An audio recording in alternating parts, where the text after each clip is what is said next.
Breaking the News with Des Clark.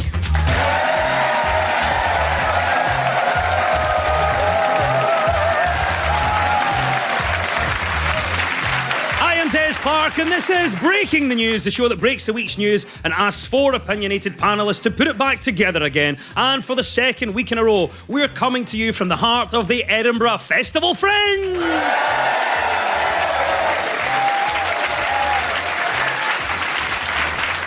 And once again, I'm delighted to say we're joined by some of the best performers currently gracing the capital. On my right, our comedian and political journalist Aisha Hazarika and stand-up Neil Delamere. And facing off against them are comedians Connor Burns and Celia A.B. In the news this week, comedian Matt Ford, known for his political satire, has hit out at a parent who derailed his Edinburgh Fringe show because they wouldn't leave with their child who was constantly crying.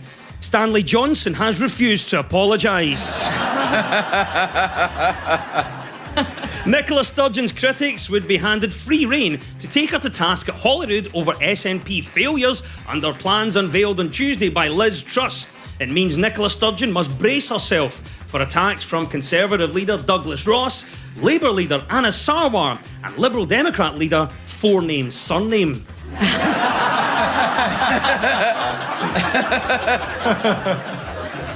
And a minke whale that was thought to be dead but turned out not to be has been returned to the sea in Shetland. With storylines like that, it's no wonder Douglas Henschel quit the series. Right, you've met the panel, let's crack on with round one.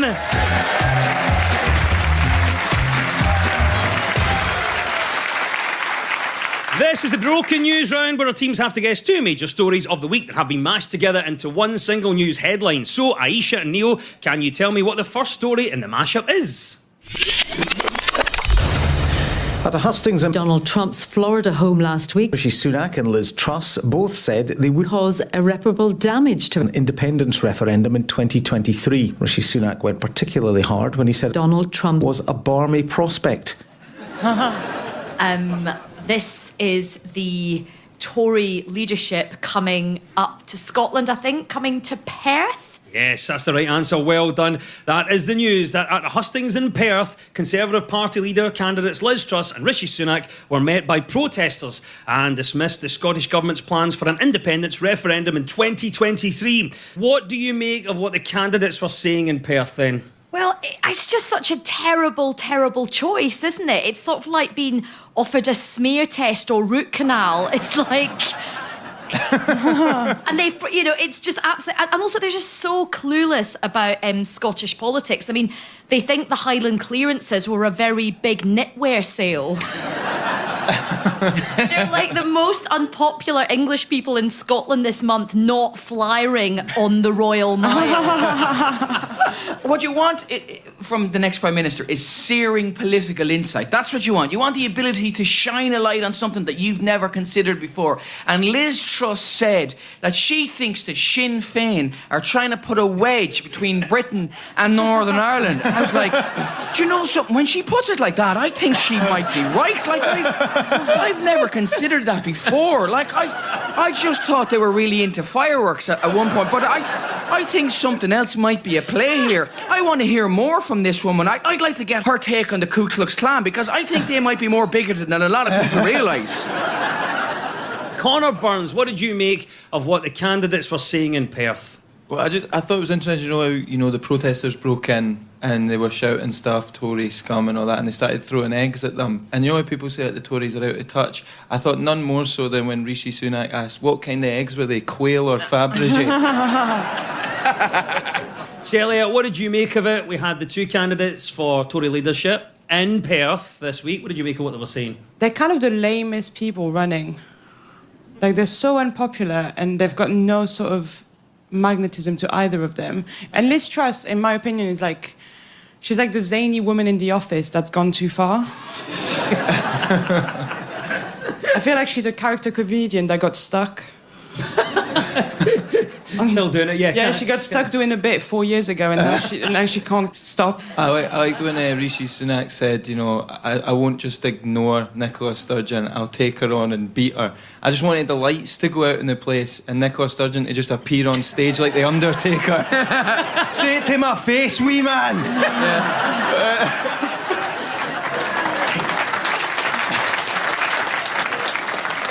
Aisha, you've got a bit of insight into politics. It's Truss versus Sunak. Who do you think's going to win and why?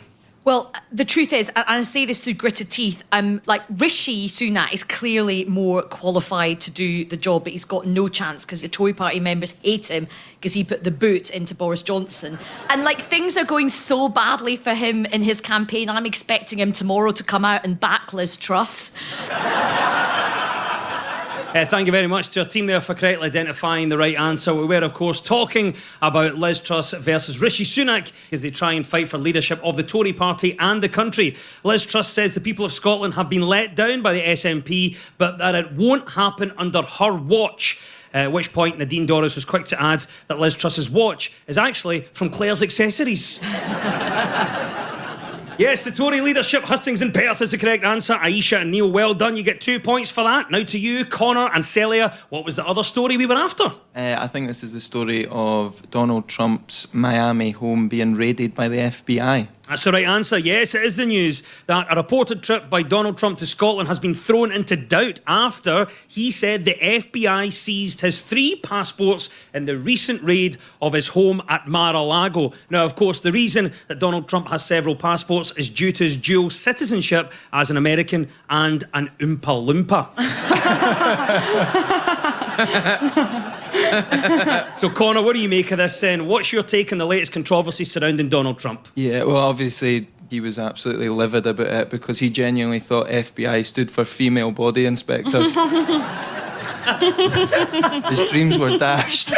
And it was sad because there's so much classified information that it's actually affecting people outside the Trump's administration. One of the documents that they recovered was actually the passcode to get into Joe Biden's Stana stairlift.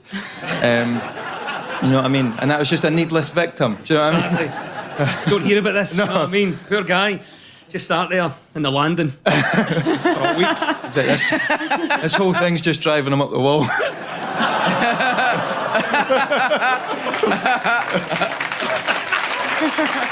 That was such a grudging round of applause from the audience.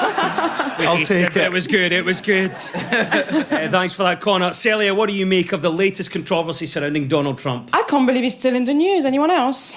That's a bit vintage, isn't it? Can't believe it's back. What I think it is he's worried about all those documents being seized. Obviously, the assumption is that these are very important documents. I think these are little drawings that Donald did of little dragons wearing MAGA hats. Neil, what do you think of the latest controversies surrounding Donald Trump? Yeah, he's annoyed. They took all his passports, American and Russian. He's very annoyed at that. Livid over the whole thing. It's funny, if you storm somewhere wearing an FBI jacket, he's totally annoyed at that. But if you storm somewhere in body paint and a buffalo hat, big fan of that, apparently. Yeah, right, isn't it? Yeah. I just think it's fascinating. The other thing I was thinking about, could this thing happen over here in the United Kingdom? But I don't think Boris Johnson could do anything similar because he didn't attend enough Cobra meetings to even know what a classified document even looks like.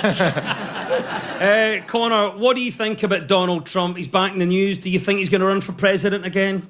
I hope he does. Purely just because I want to see him try and run out the new campaign slogan, Make America Great Again. Just a wider hat. Oh yeah, that's it. You just have to get an extra A stitched onto the end of the hat. It's great. Neil, don't know if I'm going to regret asking you this question, but your home was raided. Neil Delamere, what's the most embarrassing thing that could be found in your house? Well, first of all, what do you mean, if?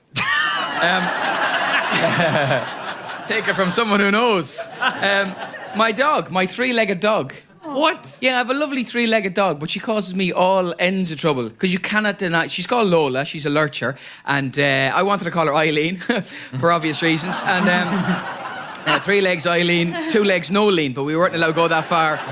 And the reason I find her embarrassing is because she gets me into trouble. So, you can't deny it's a 3-legged dog. So, my next door neighbour was like, your dog broke into my garden last night and chased my cat around my garden. And I said, well, that could be any dog. How do you know it's my dog? And he went, well, why would any other dog leave only 3 paw prints in the muck? And I was like, maybe he was carrying a torch.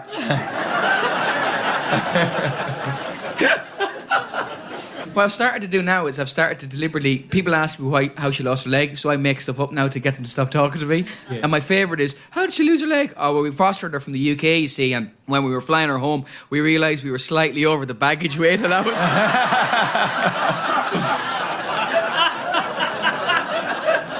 So there we go. That with no idea how we ended up there. Well done, Conor and Celia. You get 2 points for that. It was the mashup of Donald Trump and the Mar-a-Lago raid and the Tory leadership hustings. And at the end of that round, the teams are all square.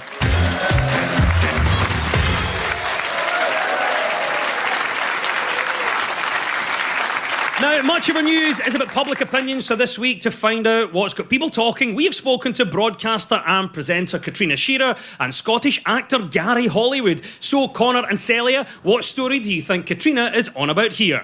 I think this is absolutely ridiculous. There are so many things going on in the world right now, and they're talking about this. Pathetic. This story gives me so many more questions than it does provide any answers. Do you think the next thing that Grant Shapps will suggest is maybe like a stabiliser tax? Yes, it's about the new legislation about cyclists. They're thinking of giving them number plates and a bit more responsibility on the road.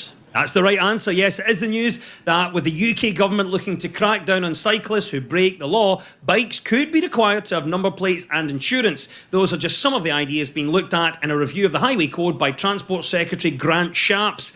The Highway Code has recently changed to say motorists must give cyclists priority instead of just giving them the V's at the lights. Celia, some new legislation being talked about. Should we treat cyclists like drivers? I think we should. I think it's still insane to me that people cycle on the roads. It's like acoustic driving.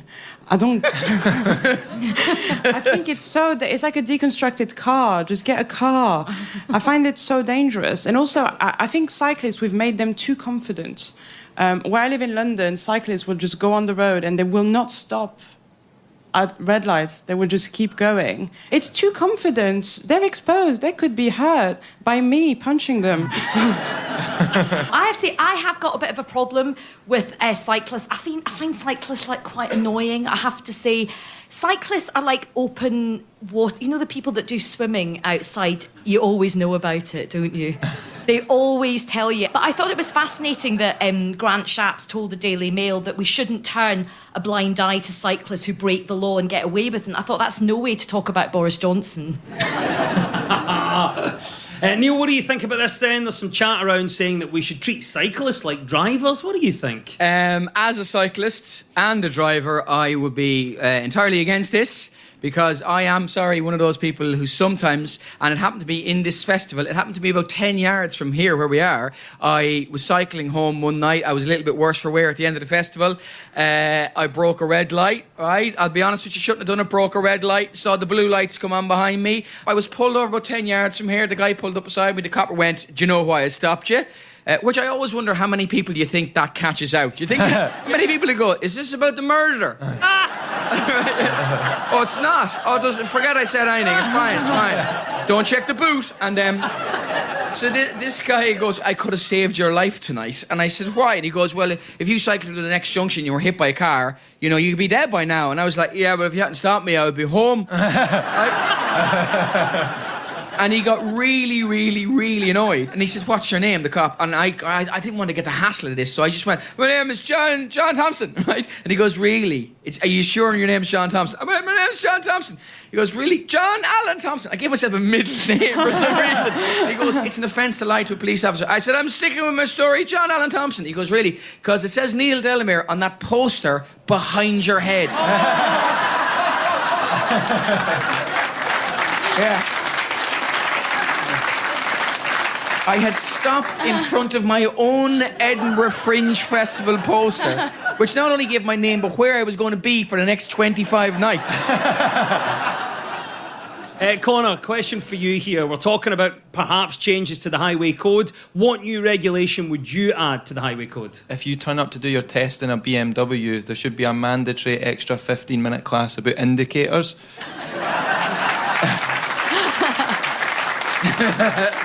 And the other one is, I've never met anyone who likes their driving licence photo. So I reckon you should get to change it whenever you want and use Snapchat filters. Officer, it can't have been me driving because I'm a wee dog. Lockdown saw a sharp rise in the number of people cycling to work, although several did injure themselves on the stairs from the bedroom to the living room. Yes, the idea that cyclists could require number plates and insurance is the right answer. 2 points goes to Connor and Celia. To you now, Aisha and Neil, what do you think Gary is talking about here? I think this is a fantastic idea, and actually I think possibly I may have been doing that for years. In my time, I have made quite a few dramatic exits. Is this trend on TikTok? It's called quiet quitting. That's right, it is quiet quitting, the workplace trend that's all over social media right now. Amid fears of exploitation and burnout, a growing number of young workers are taking a step back in their professional lives and doing the bare minimum to stay in a job without getting sacked. Figures show workers have either quit entirely or drastically reduced their hours, as captured in the Dolly Parton hit 9 to 3:45. Neil, that's the right answer. Well done. What do you make of this then, the concept of quiet quitting? Have we not all been doing this for ages? This is the bare minimum. Leaving on the dot of 5 o'clock, not answering emails out of hours. This is not a new idea. This used to be called being in the civil service. Celia, what do you make of this concept of quiet quitting? I think it's great. Like you were saying, I think that it is doing the bare minimum is what you're being paid to do, right? I think it's also cultural. Like in the UK, you tend to work longer hours with less breaks, whereas in France, we work upwards of maybe like 8 to 12 hours a week. Aisha, have you ever quietly quit something? Definitely. I mean, I'm a woman in my mid-40s. I gave up on everything about 5 years ago, to be honest. Now I'm just hot, angry, and keep trying to remember why I came upstairs. That is my life, basically. That's just... And also, I think people have been doing quiet quitting for a long time, you know, being a bit crap and unenthusiastic and just phasing yourself out. This is a tactic men have been using for millennia to get themselves out of relationships. Isn't that right? One of the things that they said about the quiet quitting is a lot of people are doing it because they're suffering from burnout. Mm-hmm. And they said like the symptoms of burnout are tiredness, fatigue, irritability, stress, anxiety, poor motivation, decreased sex drive, and feelings of helplessness, which is genuinely just everything I go through when I watch Question Time. He makes a very good point. The World Health Organization said burnout was exhaustion, cynicism, and diminished performance. Yeah. Exhaustion, cynicism, and diminished performance. I am tired of hearing that. I don't believe it, and I'm not trying in this quiz anymore. Yes, if you're feeling really stressed at work, some life counsellors advise taking a big step back, although not if you're a window cleaner. Yes, the news that a growing number of young workers are quiet quitting their job is the right answer, and 2 points go to Aisha and Neil.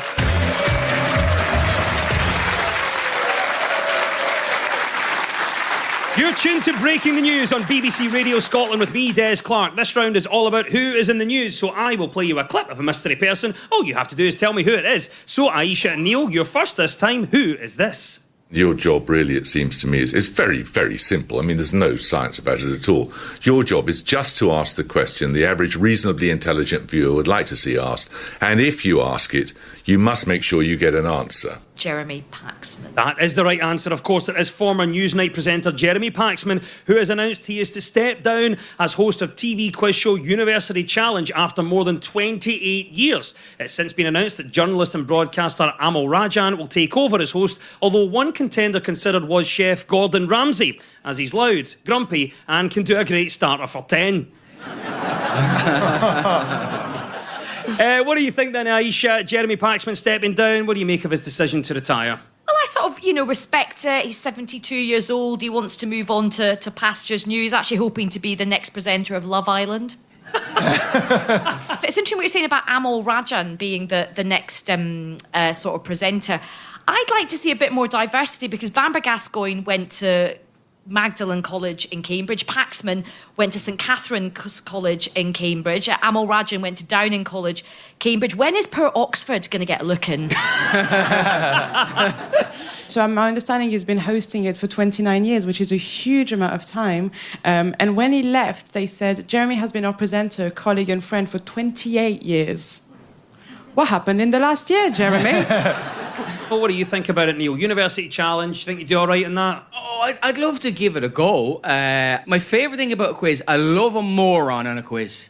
I love a moron, and specifically on Who Wants to Be a Millionaire. I love those. John, what is the most populous city in India? Is it Mumbai, Calcutta, Delhi or Hyderabad? I don't know. Have you ever been to India? I have, but I didn't count the people.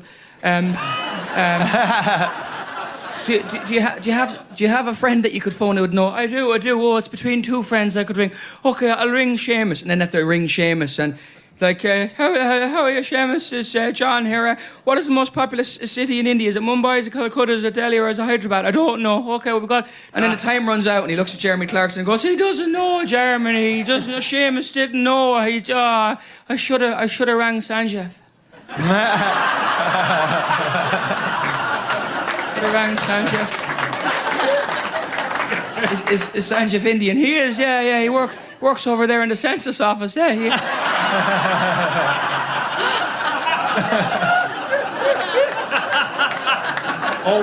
All becomes clear. Yeah, right at the end. It's much more entertaining than someone who knows what they're talking about. Oh, that's brilliant. What about you then, Celia? How do you think you'd get on in University Challenge? I think I would be very competitive, but with no skills. This is what I think my vibe would be. Just buzz all a the bit time. like Liz Truss. Connor, what do you think? If you get the call up for University Challenge, how would you do? I'll be honest, I don't think I'd do great, because it was only last year that I realised that they don't actually sit above each other.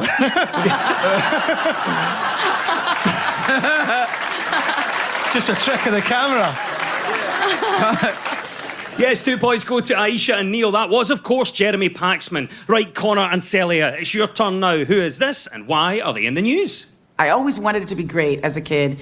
And then when it took on this sort of life of its own, I've grown to love it more and more. I believe that is Mariah Carey. Yeah, that's right. It is Mariah Carey, who this week has found herself at the heart of a bizarre legal dispute following Carey's attempts to trademark the title Queen of Christmas. Another singer called Elizabeth Chan, who exclusively performs festive music, has filed a formal objection to the claim. It is sad news, and all parties need to be reminded what the true spirit of Christmas is. Baileys. I think we all know the true Queen of Christmas is Aunt Bessie.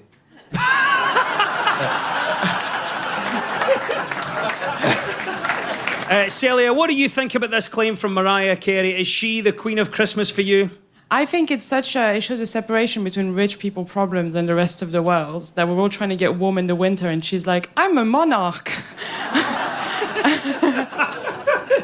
What do you think, Neil Delamere? Is Mariah Carey the Queen of Christmas for you? No, of course she's not.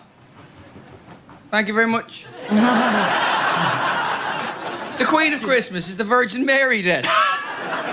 Mariah Carey put out one song. Mary gave birth to the Messiah in a shed. She's got puppies in that video. Mary had a donkey and 3 strangers looking at her. Well, obviously, we're talking about trademark battles, but what title would you trademark? Oh, like, Queen of Christmas is never... I'm not really in the mix for that, but I have been known as the liability of Hogbenay.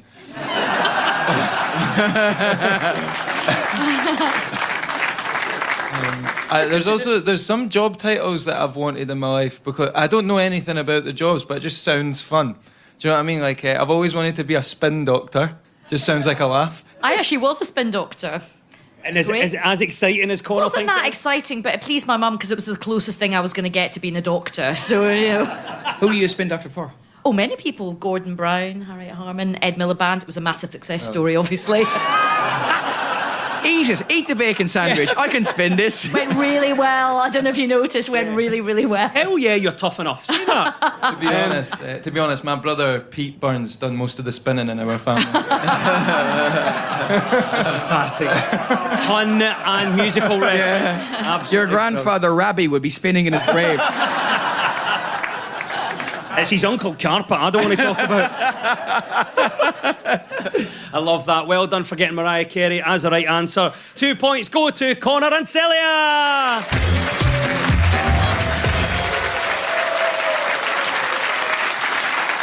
Time now for our final quick-fire round, which is all about deciphering the numbers in the news. So I will read out a headline. All the teams have to do is fill in the blanks. So get ready, teams. When we run out of time, you'll hear this. I was trying to teach myself the Charleston. Oh, there we go. Kay Adams forgetting that in Strictly she'll actually have a partner. So here we go in the final round. It is fingers on buzzers. And let's do it. First question. 18% of people say what causes arguments in the home? Neil. Euthanasia. 18% of people say what causes arguments in the home? Connor. Is it making up statistics? Yeah. It's annoying, isn't it? 18% of people say what causes arguments in the home? Aisha.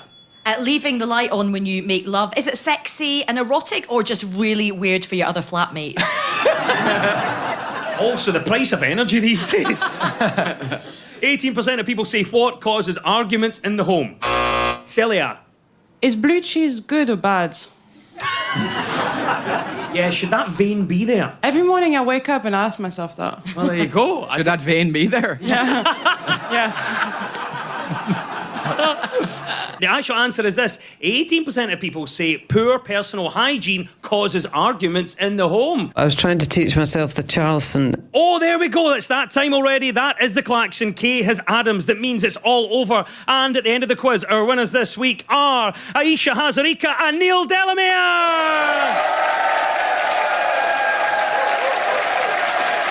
And commiserations to Celia AB and Connor Barnes.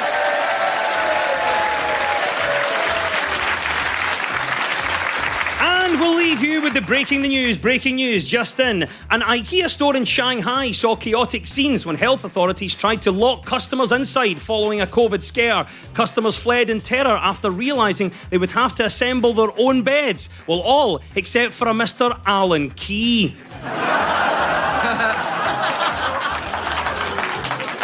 MP Margaret Ferrier has pled guilty to exposing the public to COVID. She says she's sorry and wanted the judge to take into consideration before sentencing that she had deliberately tried to infect the least amount of people possible by travelling via ScotRail.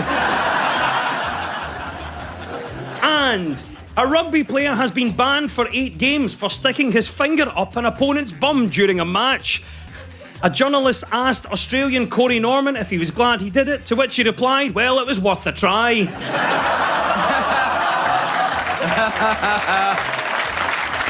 The news is broken. I've been Des Clark. Goodbye.